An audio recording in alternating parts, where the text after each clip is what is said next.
بسم اللہ الرحمن الرحیم. In the name of Allah, the Beneficent, the Merciful. صحیح بخاری کی روایت ہے، انس بن مالک رضی اللہ تعالی عنہ راوی ہیں،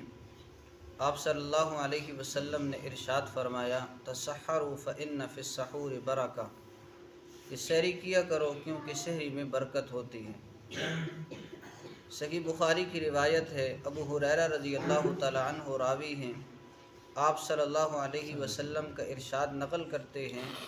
کہ آپ صلی اللہ علیہ وسلم نے فرمایا، اللہ جل شانہ ارشاد فرماتے ہیں، الصوم لی، کہ روزہ میرے لیے ہے، وانا اجزی بہ،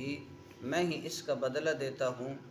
یدع شہوتہ واکلہ وشربہ من اجلی، اس لیے کہ اس بندے نے اپنی خواہشات کو، کھانے پینے کو میری وجہ سے چھوڑ دیا ہے، لہٰذا میں ہی اس کا بدلہ دوں گا۔ والصوم جنۃ، اور روزہ ڈھال ہے، اور ایک روایت کے اندر فرمایا کہ روزہ ڈھال ہے ما لم یخرقھا، جب تک کہ اس کو پھاڑ نہ ڈالے۔ ڈھال کا مطلب ایسے ہے کہ جیسے بندہ جنگ کے اندر ہو تو تلوار سے اپنے آپ کو بچاتا ہے ڈھال کے ذریعے، ایسے ہی روزے کو اللہ جل شانہ نے ڈھال بنایا کہ یہ ایسی ڈھال ہے کہ اس کی وجہ سے بندہ شیطان کے حملوں سے محفوظ ہو جاتا ہے۔ وللصائم فرحتان، اور روزے دار کے لیے دو خوشیاں ہیں، فرحۃ حین یفطر، ایک خوشی اس وقت اسے حاصل ہوتی ہے جب وہ اپنا روزہ افطار کرتا ہے، اور دوسری خوشی کس وقت حاصل ہوگی، وفرحۃ حین یلقا ربہ،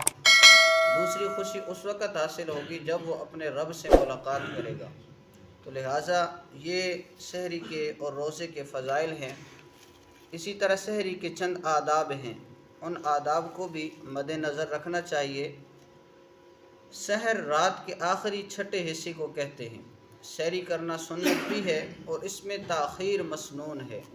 لیکن اتنی تاخیر نہ کی جائے کہ اذان فجر کا وقت بالکل قریب آ جائے۔ نمبر 2، نہ اتنا کم کھائیں کہ دن بھر کمزوری محسوس ہو، اور نہ اتنا زیادہ کھائیں کہ دن بھر معدہ خراب رہے۔ نمبر 3، اچھے اور مناسب کھانے کھائیں، زیادہ مرچوں والے تلی ہوئی مرغن کھانوں سے اپنے آپ کو بچائیں، سادہ کھانا استعمال کریں، دودھ، دہی، ان چیزوں کو استعمال کریں۔ نمبر 4، نیت دل کے ارادے کا نام ہے، اس پر میں نے مفصل گفتگو کر دی تھی کہ نیت کے لیے زبان سے الفاظ استعمال کرنا، نیت کا اظہار، روزے کا اظہار، اس کے لیے مختلف الفاظ آئے ہیں، تو لہٰذا جو بھی بندہ الفاظ استعمال کر لے گنجائش ملتی ہے۔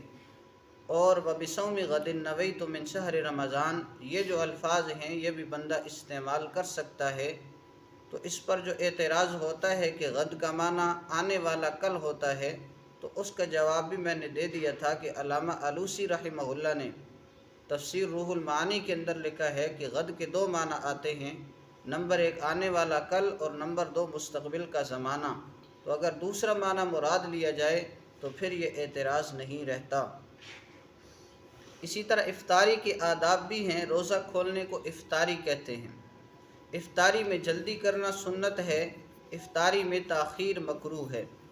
اس لیے وقت ہوتے ہی روزہ افطار کر لینا چاہیے، تاخیر نہیں کرنی چاہیے۔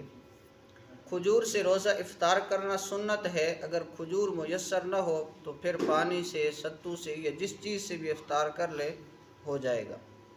نمبر 3، افطاری کے اندر بھی بندہ سادہ غذائیں استعمال کرے، قوت بخش غذائیں کھائے، پھل، تازہ سبزیاں، ہلکے مسالوں والے کھانے، تاکہ تراویح اور رات کی عبادت کے اندر دقت نہ ہو۔ افطار کے وقت کی مختلف دعائیں احادیث کے اندر وارد ہوئی ہیں، چند ایک کا تذکرہ میں کر دیتا ہوں۔ مصنف ابن ابی شیبہ کے اندر روایت موجود ہے، حضرت ابو زہرہ رحمہ اللہ سے روایت ہے، کان النبی صلی اللہ علیہ وسلم اذا صام، جب رسول اللہ صلی اللہ علیہ وسلم روزہ رکھتے، ثم افطرا، پھر افطار فرماتے، قال، تو یہ دعا مانگتے، اللہم لک صمت وعلی رزقک افطرت، اے اللہ میں نے آپ کے لیے روزہ رکھا اور آپ کے رزق سے روزہ افطار کر رہا ہوں۔ اسی طرح شعب الایمان للبیہقی کے اندر روایت موجود ہے، حضرت عبداللہ ابن عمر رضی اللہ تعالیٰ عنہما راوی ہیں، کانا رسول اللہ صلی اللہ علیہ وسلم اذا افطر، جب رسول اللہ صلی اللہ علیہ وسلم روزہ افطار فرماتے، قال، تو دعا کے طور پر یہ کلمات کہتے، ذهب الظمأ وابتلت العروق وثبت الاجر انشاء اللہ، پیاس چلی گئی، رگیں تر ہو گئیں اور اجر پکا ہو گیا انشاء اللہ۔ جب کوئی افطاری کروائے تو اسے یہ دعا دینی چاہیے۔ بندہ کسی کے ہاں افطاری کرنے جاتا ہے تو اس کو یہ دعا دینی چاہیے جو کہ حدیث مبارکہ سے ثابت ہے، مصنف ابن ابی شیبہ کے اندر روایت موجود ہے، حضرت انس رضی اللہ تعالیٰ عنہ راوی ہیں، کانا رسول اللہ صلی اللہ علیہ وسلم اذا افطر عند اہل بیت، جب رسول اللہ صلی اللہ علیہ وسلم کسی کے ہاں افطاری کرنے جاتے تو اس کو کون سی دعا دیتے، افطر عندکم الصائمون،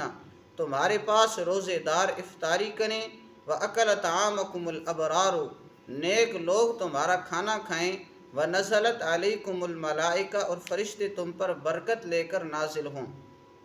تو یہاں پر یہ جو لفظ آیا ہے وَطَعَامَكُمُ الْأَبْرَارُ، نیک لوگ تمہارا کھانا کھائیں، اسی طرح ایک حدیث مبارکہ کے اندر آتا ہے لَا يَأْكُلُ طَعَامُكَ إِلَّا تَقِيٌّ، آپ کا کھانا نہ کھائے مگر متقی پرہیزگار بندہ، تو لہٰذا اپنا کھانا متقی لوگوں کو، نیک لوگوں کو پیش کرنا چاہیے، ان کی دعوت کرنی چاہیے۔